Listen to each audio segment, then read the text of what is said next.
Graça e paz, irmãos. Bom dia. Que privilégio, que alegria cultuar o nosso Deus. E agora nós vamos partilhar da palavra do Senhor. Com certeza Deus vai falar ao seu coração. Hoje quero tratar do tema Seja um sucesso em sua família. Nós tivemos congresso de casais, na sexta, no sábado. E hoje eu quero trazer também uma palavra que vai falar ao coração de você que tem filho. Você seja pai ou mãe. E eu quero que você entenda que você deve ser um sucesso em sua família. Amém? A gente tem sido cercado, nós temos sido cercados por uma série de incentivos para que nós sejamos sucesso em tudo, na vida profissional, na carreira, financeiramente um sucesso, que nós sejamos conhecidos, que nós sejamos populares. A gente precisa ser um case de sucesso. A gente admira os cases de sucesso que tem aí afora. E eu quero estimular você a ser um sucesso em sua casa, em sua família, especialmente no relacionamento com seus filhos. Aí está o texto que nós vamos usar. Você pode ir abrindo a sua Bíblia, nós vamos ler já esse texto que fala da relação de Davi com seus filhos. Enquanto você vai abrindo o seu texto bíblico, eu quero te convidar à reflexão do que os nossos filhos, eles precisam. O que eles precisam receber de nós? Aquele pai que é do sistema mais bruto, já vai dizer, pastor, filho só precisa de 4 coisas. E as 4 coisas começam com a letra C. Casa, comida, colégio e castigo. E pronto. Mas não é bem assim. Você sabe que não é dessa maneira. Filhos precisam de amor, afeto, presença. Filhos precisam ser discipulados nos caminhos do Senhor. Filhos precisam de pais atuantes. E o que os nossos filhos têm recebido de nós? Certa vez, quando eu estava pastoreando na missão, nós estávamos na fase de construção do templo e a gente não tinha como proteger ali todos os equipamentos que nós estávamos usando e durante o mutirão de construção. E durante alguns dias, até que a construção estivesse melhor protegida, eu ia lá de madrugada para ficar de vigia. Alguns irmãos se revezavam, aqueles que podiam também. Os homens que podiam, que não tinham assim um compromisso tão cedo no dia seguinte, se revezavam e a gente ficava ali, se revezando na proteção daquela construção, dos equipamentos. E aí teve um dia que eu estava lá, na madrugada de vigia. Estava eu e meu pai, e aí a gente conversando, dando uma olhada, e de repente a gente percebe vindo pela rua, se aproximando da igreja, 2 mulheres, um bebê e uma criança. E aquela mulher estava desesperada, chorando e gritando, a outra estava tentando consolar essa primeira mulher, e tinha o bebê no colo. A gente ficou preocupado, o que aconteceu? Será que o bebê engasgou, passou mal? O que é que essas duas estão chegando, estão vindo na direção aqui da igreja? E elas foram se achegando e não tinha mais ninguém próximo, e elas chegaram até ali, aquela construção do templo, e nós perguntamos, o que está acontecendo? Por que vocês estão assim? A gente olhou o bebê estava bem, e por incrível que pareça, o bebê estava calmo, respirando normal, tudo tranquilo com ele, mas a mãe que estava com ele no colo, muito agitada, muito nervosa e chorando, e a gente percebeu que ela estava também um pouquinho alcoolizada, e ela dizia que o marido dela tinha agredido ela, que tinha empurrado ela com um bebê no colo, e que dali ela saiu desesperada andando, e essa amiga foi junto com ela, e ela pegou o filho dela também mais novo, ela devia ter, aquela criança tinha por volta de uns 6 anos, aquele que não estava no colo, e nós estávamos ali tentando consolar aquelas pessoas passando por aquela situação complicada, e ela não estava tão recebendo esse consolo. Ela estava muito agitada, talvez por estar um pouco alcoolizada. E o bebê estava calmo e tinha a outra amiga ali tentando ajudar, conversar com ela, meu pai tentando conversar com ela, e eu resolvi voltar os olhos para aquela criança de 6 anos. Em torno dos 6 anos, eu não sei a idade exata daquela criança. E ela estava chorando também, porque via a mãe em desespero, porque presenciou uma situação complicada.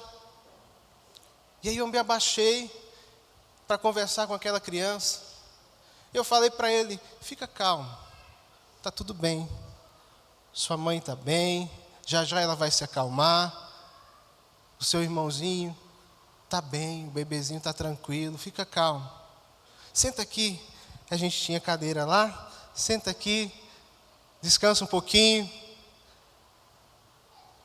E aí a gente tinha levado uns bolos para passar a madrugada, fazer aqueles lanchinhos da madrugada. Perguntei: tem bolo aqui, você quer comer uma fatia de bolo?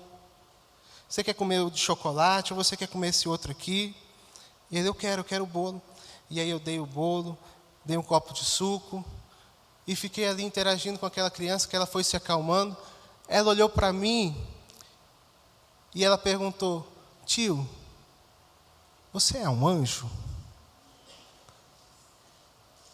E eu fiquei pensando, o que essa criança recebe? Para pensar que um simples cuidado, uma atenção, não vem de um ser humano, precisa vir de um anjo. É um caso extremo para a gente pensar o que os nossos filhos têm recebido. Nós podemos não ser pais tão desleixados e descuidados como esses, do exemplo que eu dei agora, mas o que nós temos dado aos nossos filhos? O que eles têm recebido de nós? E eu quero olhar com vocês o texto de 2 Samuel, capítulo 13. Nós vamos ler alguns versos iniciais e depois pular um pouquinho a leitura. 2 Samuel, capítulo 13. Vamos ler de 1 ao 5. O texto diz assim: Absalão, filho de Davi, tinha uma irmã muito bonita que se chamava Tamar. Depois de algum tempo, um outro filho de Davi, chamado Aminon, apaixonou-se fortemente por ela. Aminon a desejou ao ponto de adoecer de tanta opressão. Afinal, Tamar era sua meia-irmã e uma jovem virgem. Portanto, pelas leis impossíveis de aproximar-se dela como namorado, muito menos para possuí-la. Mas Aminon tinha um amigo chamado Jonadab, que na verdade era primo de Aminon, filho de Simeia, irmão de Davi. Jonadab era muito sagaz. Este lhe indagou: o que acontece contigo, filho do rei, que cada manhã estás mais abatido? Não queres me contar o que há em teu coração? Então Aminon lhe revelou: é que eu amo Tamar, a irmã de meu irmão Absalão.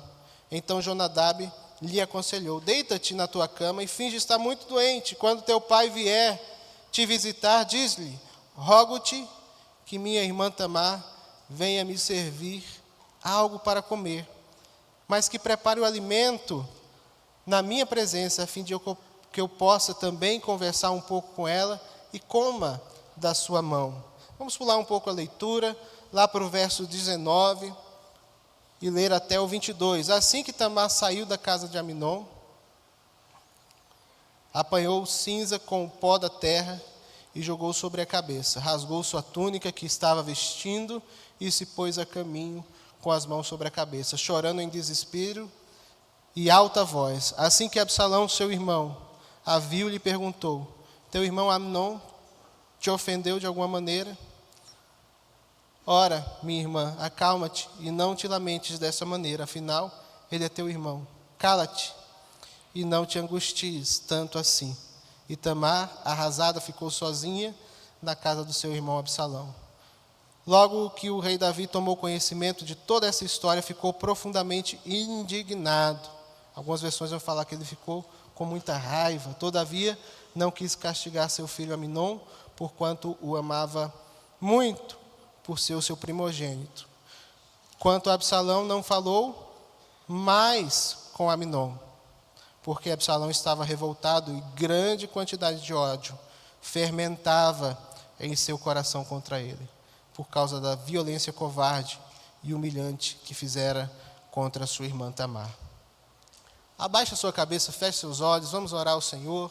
Paizinho querido, te agradecemos por essa manhã, te pedimos, ó Deus, que o Senhor nos guie através da tua palavra, que os teus ensinamentos, ó Pai, sejam ouvidos, sejam guardados e praticados.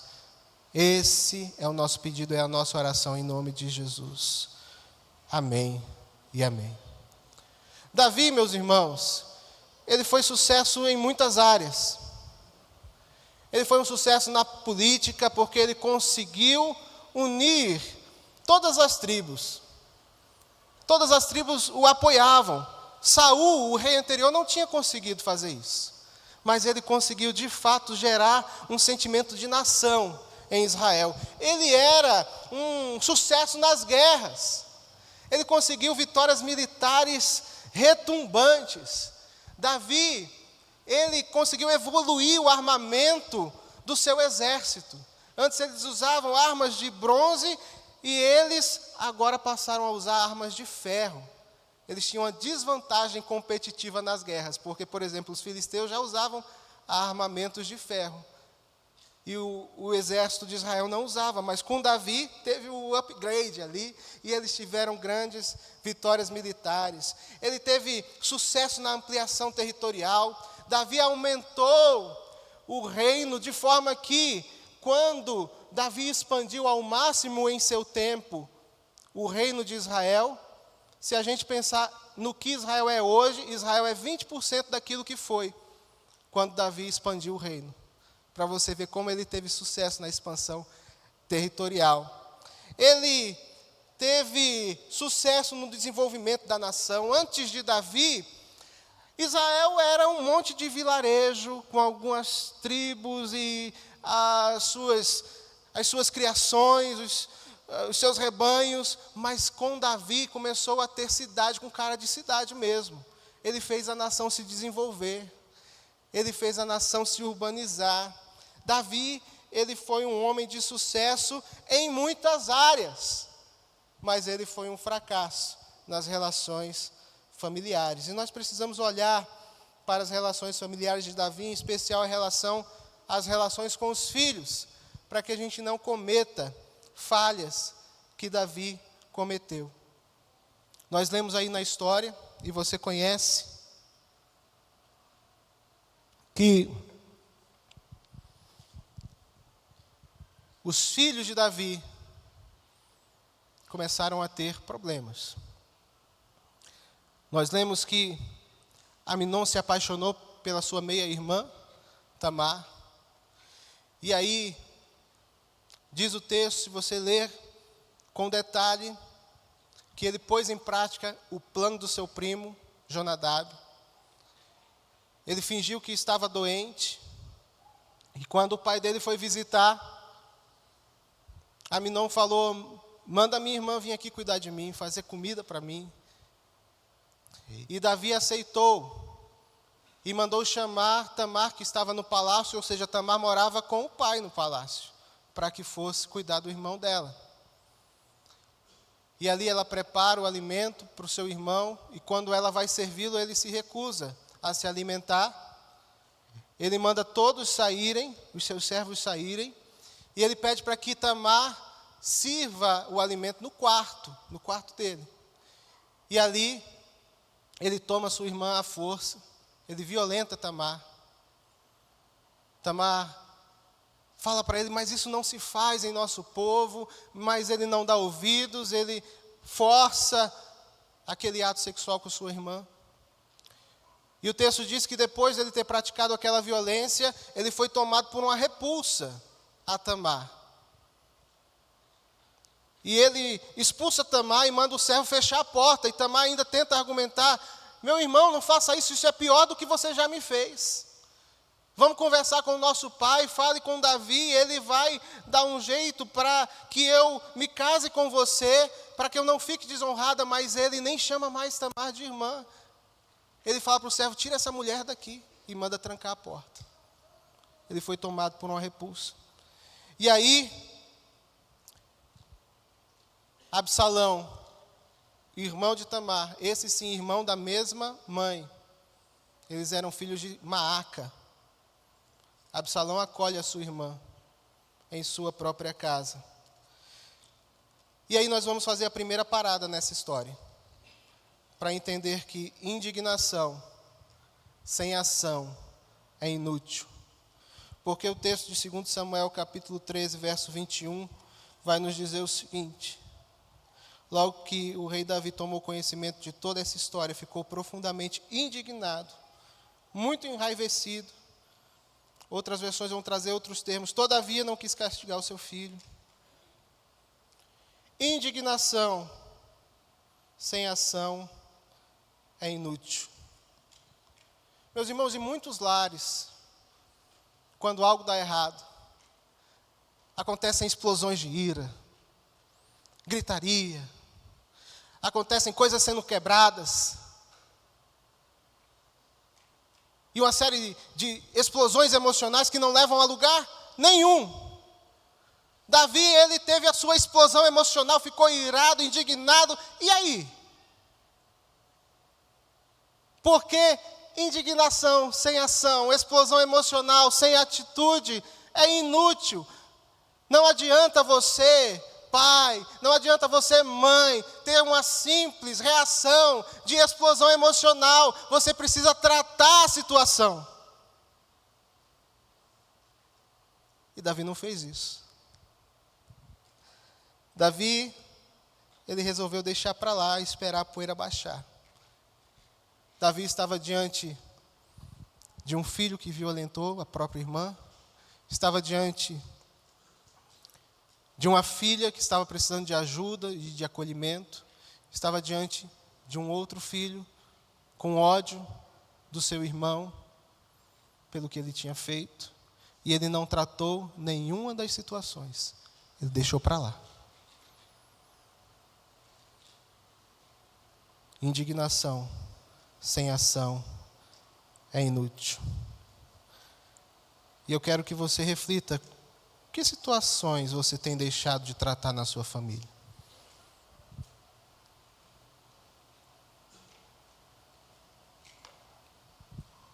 Que situações você tem deixado de tratar na sua família? Você deixa para lá. Não vou mexer nisso não.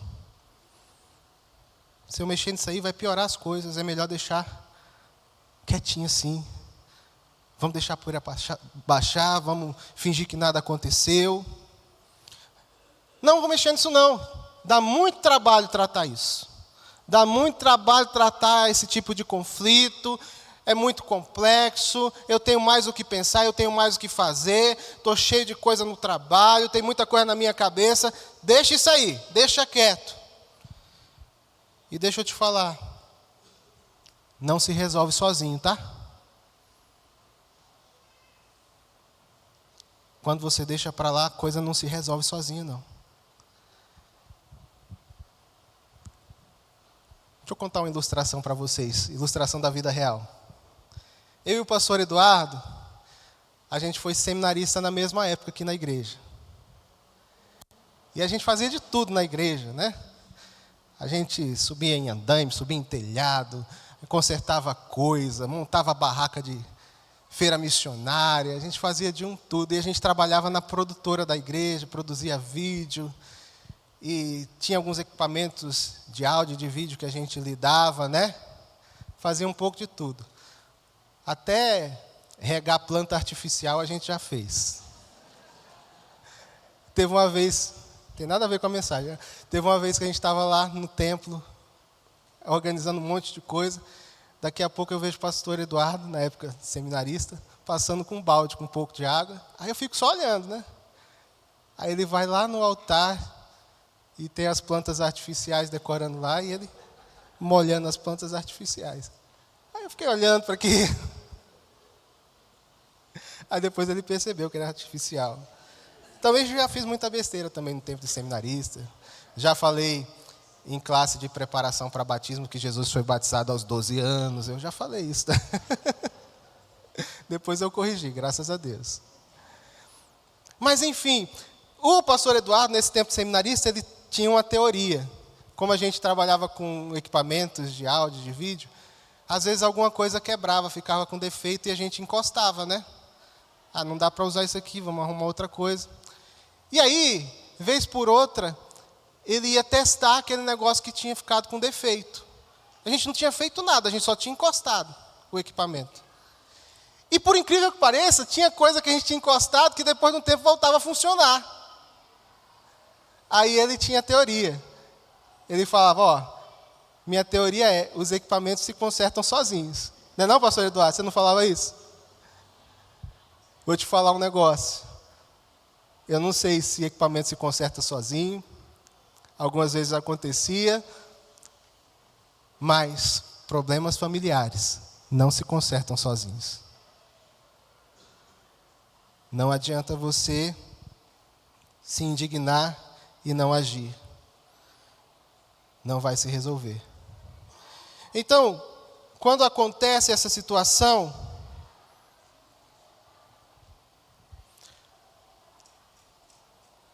quando acontece toda essa tragédia inicial na família de Davi, Absalão fica ali quietinho, mas com muito ódio do seu irmão. Na versão que eu li diz que o ódio ficou fermentando no coração de Absalão. E aí, depois de 2 anos do acontecido, aí Absalão resolve chamar todos os seus irmãos e o seu pai por uma celebração, porque era o tempo da tosquia das ovelhas, e ele resolve chamar todo mundo para a casa dele para celebrar. E ele tem um plano, porque naquela festa, naquela celebração, ele quer matar Amnon. E aí, ele chega para Davi e vai convidar o pai. E olha a resposta de Davi ao convite de Absalão, lá em 2 Samuel capítulo 13, verso 25 e verso 26. Diz assim, então, primeiro verso 24 para a gente entender. Absalão veio à presença do rei e o convidou. Eu, teu servo, estou tosquiando ovelhas e gostaria que o rei e seus anciãos e conselheiros se dignem a aceitar este convite para irem até lá, estar comigo e meus amigos. Então ponderou-lhe o rei. Não, meu filho, não devemos ir todos juntos, a fim de não te gerarmos uma pesada despesa. Embora Absalão insistisse no convite a todos, o rei se recusou a ir, mas agradeceu muito e o abençoou. O verso 26 vai dizer, Absalão rogou-lhe então, permita ao menos que meu irmão Amnon esteja conosco. Algo que o rei questionou, mas por que iria ele contigo? Absalão faz essa celebração e convida os seus irmãos e seu pai, e ele vai falar com o rei. Provavelmente ele já estava pensando que Davi iria se recusar a estar na celebração. E Davi, ele é omisso. Essa é a segunda falha de Davi. E a omissão produz consequências desastrosas. Porque Davi tinha que ser o primeiro a querer estar nessa festa. Vamos reunir meus filhos. Eles estão todos com problemas uns com os outros. E aí ele dá uma desculpa. Não, meu filho, se a gente for, se eu for lá com os meus conselheiros, a gente vai dar muito gasto, vai dar despesa, vai ser pesado para você. Os filhos do rei eram ricos. Diz o texto em 1 Crônicas, capítulo 18, verso 17, a parte B, diz o seguinte: os filhos do rei Davi eram seus principais oficiais. Eles tinham alta posição, eles tinham recursos, eles tinham servos. Dinheiro não era problema para eles. Aí Davi ainda sai com essa: a gente vai ser pesado para você. E aí, Absalão fala: mas então, deixa Amnon ir. Ele insiste na presença de Amnon. E o rei até fala: mas por que você está fazendo questão? Você acha que um estrategista militar, um governante tão astuto quanto Davi, ele não consegue juntar 1 mais 1? Não consegue juntar Lé com Cré? Mas ele se omite. Problema deles. Tudo crescido, vacinado, eles que se resolvam. Ele se omite. Ele já tinha se omitido antes, porque quando Tamar estava precisando de acolhimento, ela foi buscar acolhimento na casa de Absalão. Ela tinha pai, ela tinha casa, mas ela não foi acolhida pelo próprio pai. Ela foi acolhida por Absalão. E ele se omite. Ele se omite novamente. E sempre que um pai ou uma mãe se omite, consequências desastrosas acontecem na vida dos filhos. Você vai ler depois que durante a celebração, quando Amnon estava já meio alto, já tinha bebido bastante, os servos de Absalão mataram Amnon. Então Absalão foge para Gesur, onde ele passa 3 anos. O rei em Gesur é Talmai, que é avô de Absalão, é o pai de Maaca. E ele vai para lá, onde ele fica 3 anos. E o que eu quero destacar é que Davi se omitiu e consequências desastrosas aconteceram. Então não se omita com relação ao seu filho, não se omita com relação à sua filha.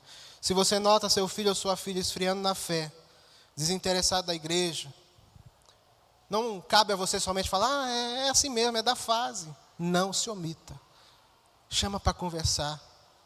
Ora mais por ele, jejua mais por ela. Explica. Eu já tive esse desinteresse, esse esfriamento, mas não deu bom na minha vida, não vai dar bom na sua também. Conversa mais, não se omita, não só diga: é desse jeito mesmo.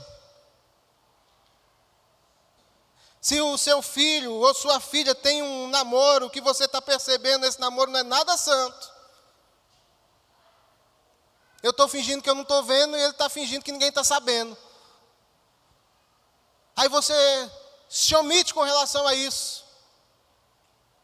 Consequências desastrosas certamente vão acontecer. Você vê seu filho, sua filha envolvida com companhias erradas e se omite. Você observa ele se prejudicando, ela se prejudicando nos vícios da rede social, sempre com o celular na mão, indo mal na vida escolar e tudo mais. É desses tempos, né, da tecnologia avançada, agora não tem jeito, não tem como, e você vai se omitindo. E toda vez, a omissão produz consequências desastrosas. Quando a gente continua a história, a gente vai ver que depois desses 3 anos que Absalão está ali em Gesur,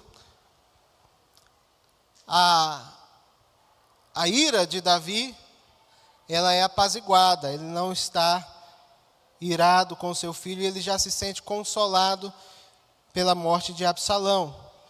Isso você vai encontrar no final do capítulo 13. Então, lá no capítulo 14, verso 1, o texto vai nos falar que Joabe percebe que Davi está com saudade do seu filho.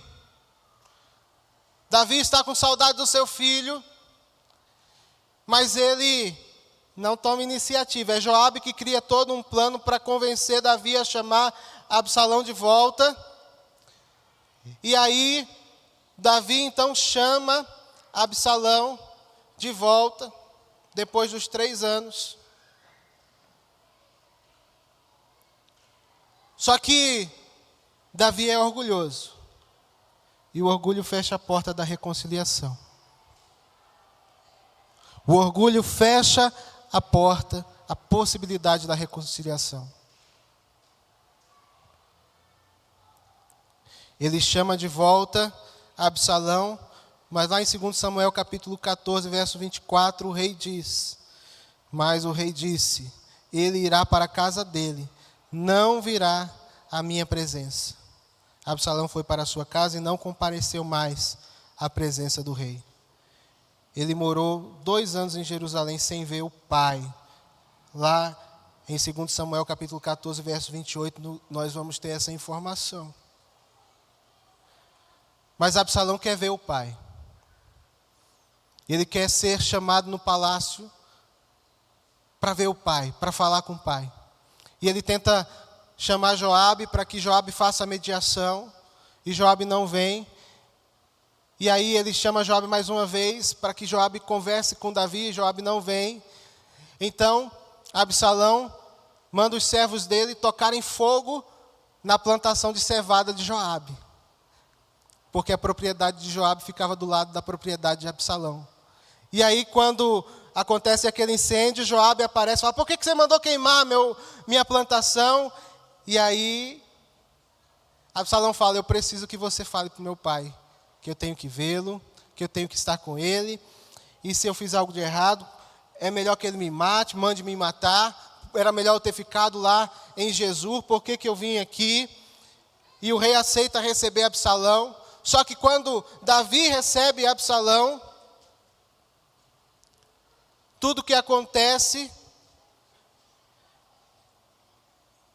é que Absalão é saudado com um beijo, mas não acontece um diálogo, não acontece uma conversa. Existe um silêncio gélido entre os dois. Existe o orgulho. E aí o orgulho fecha a porta da reconciliação. A partir dali, depois do pai não dar conversa para ele, Absalão passa 4 anos conspirando para tomar o trono do pai.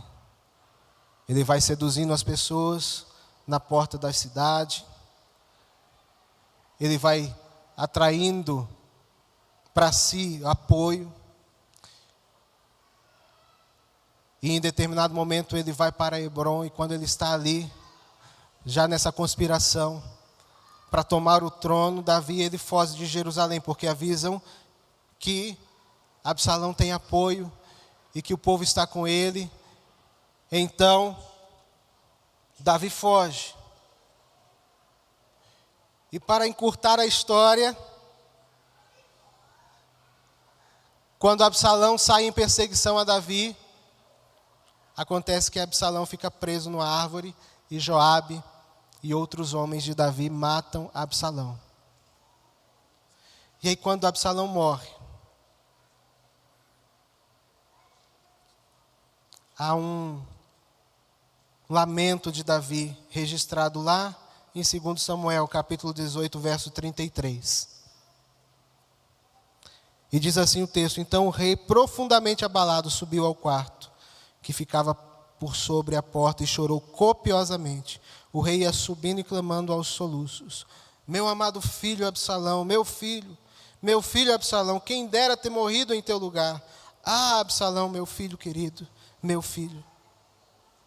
Agora não tinha mais tempo. Agora não tinha mais jeito. O orgulho tinha fechado a porta da reconciliação. E agora Absalão estava morto. Nós não podemos permitir que o orgulho feche a porta da reconciliação nas nossas relações familiares. Às vezes você é turrão, não vou dar o braço a torcer não. Amanhã pode ser tarde demais. do que os nossos filhos precisam para encerrar a nossa conversa. Os nossos filhos precisam de pais presentes, atuantes, de pais que não têm apenas explosões de ira quando as coisas dão errado, mas que eles tratam as questões. Os nossos filhos precisam de pais que não sejam pais omissos, que veem as coisas com a clara possibilidade de dar errado e se omitem. Os nossos filhos precisam de pais perdoadores, sem o coração orgulhoso e fechado para a reconciliação. Seu filho não precisa de tanto presente, de tanta regalia.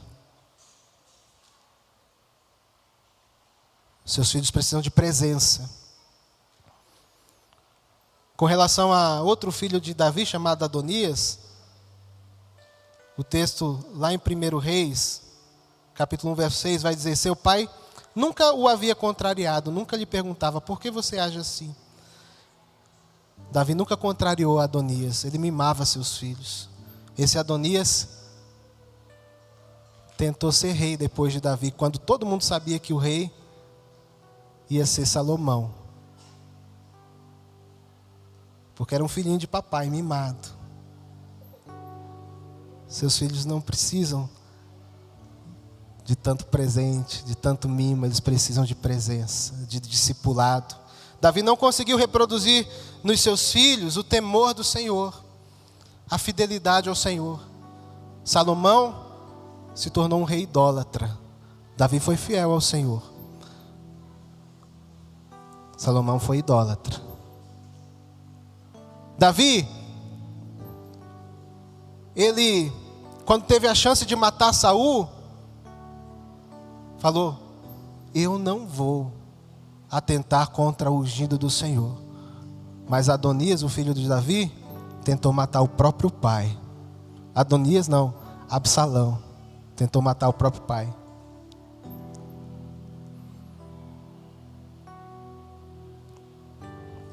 Davi, ele teve que proclamar Salomão rei antes mesmo dele, Davi, ser morto, estar morto. De tanto que eram os problemas familiares ali entre os filhos, a disputa de poder entre eles, né? Nós já falamos, Adonias queria o trono e ele tem que proclamar Salomão rei. Geralmente o rei só é proclamado quando o outro está morto. Os filhos dele não temiam ao Senhor. Ele não conseguiu reproduzir a fidelidade a Deus. Nossos filhos precisam de discipulado. Que você, em nome de Jesus, seja um sucesso em sua família. Não queira só ser um sucesso em tudo no mundo e deixar os seus filhos de lado, deixar a sua família de escanteio. Eu faço questão de todo dia abrir a Bíblia com meu filho. Ele lê, porque o mais velho já sabe ler, o pequeno está ali sempre por perto. Aí depois eu explico o que ele leu. Eu falo para ele: você vai ler daqui até aqui. Ele lê, eu explico. Eu faço perguntas para ele. Às vezes o pequeno tenta responder a pergunta. Às vezes dá um adentro, acerta no chute.